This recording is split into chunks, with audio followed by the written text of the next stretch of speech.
Hello, it's Dale here. Last week I showed you Isabelle de Bourjat's book with the paper. I love working with the paper, but I just wanted to show you some of the things that you can do to age a bit of paper. So I've got what you call a bit of a shambles here today.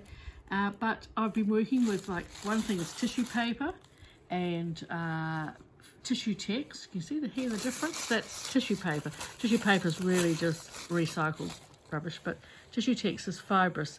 It's also very light, and this one here is, I think it's I've got a line out. That's tissue again, tissue paper, the crinkle, and this heavier one is tissue text plus. So you can hear it's less fragile, and they all work in different ways. Depends. I'm sort of doing some planning for both of my workshops coming up. One's in Geelong. That's my Simple Pleasures one, which is we're working with papers and collage, and the other one is at the Quilt Symposium in Lower Hutt, where we're working with one of my favourite workshop, really, paper, cloth and stitch, and that's working on silk fibres and how we can use this. But just basically to show you some of the things I've been doing, I've got I'm working with two things today. One is the magical shakers, and these are, there's lots of colours here, they all are in the box, so there's 25 I think, and they are just very fine shimmery powder. Put a little bit into here. This is the purple one, and I'll just roll it around. So you can use it through stencils or with stamps or whatever. So this little one here is a piece of tissue text which has been coloured already. So sometimes I do white and then colour. So when you mix it with a medium, if I'd use a textile medium like Joe Sonia if I was working on fabric, but this is on paper, so we'll pop our little lighthouse because we're going.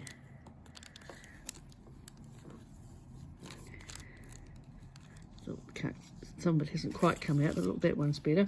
And then use the same things to just print, you know, at the beach it's going to be sun. Not this week in Perth, and probably not in other places down here, but, and there's your little piece there. Now I can, that'll keep, it's permanent. I use, it's mixed with the medium.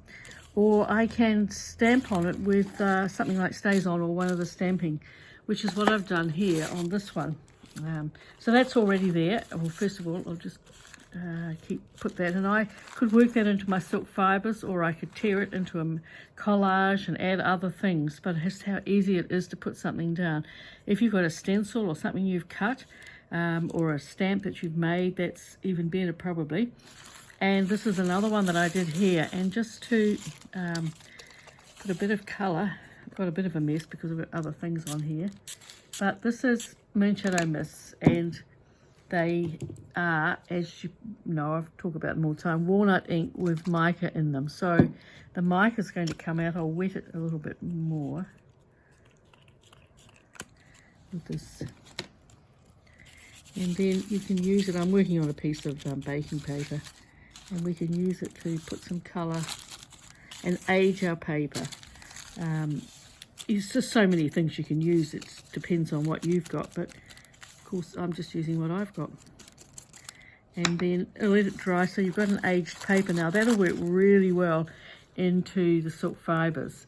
So if you think about, this is something to think about, especially if you're thinking of doing my workshop in Lower Hutt. I don't know how it's going fall-wise, but it's pretty good. Oh, this one here is a very subtle one, very light one, and I've used assorted stamps that I've got, different ones. I've used it with Stays-On here, and then I've sprayed it with some of the, or added some of the Moonshadows here and there, so you've got this lovely piece that will work up. The thing about the Moonshadows is the colour's just reflected in there, the mica. You won't see it everywhere. And then I've done another one here, again with the heavier one. And I collect these sorts of things, the little stamps. I've got lots of little stamps. It's really nice to put your own stamps on here rather than use a stamp that's of a word or something like that. Now I also could use it, let's see if we pick up a bit of this here, and use, it's a little bit runny, it's been on here. So these also can be used in this way. And so that's just an idea there. And then another one here is to, again, put stamps. I've printed with an Indian printing block, just very lightly to get some effect. And you can see how it just ages it up. Now you could also use these, I guess, you know, tear bits off and put them in your journals or whatever you're doing. But I like them to use as basis for my collages, so I could tear it up and collage bits and put other things on the top. And as well as that, if you've got something like old patterns, sewing patterns, they're really good to use. You've got shapes you can add into them, colour them and so on. Or if you collect paper napkins, which are also very good to colour and add to. So it's a little bit messy today, but I hope that's given you a few ideas, and we'll see you again.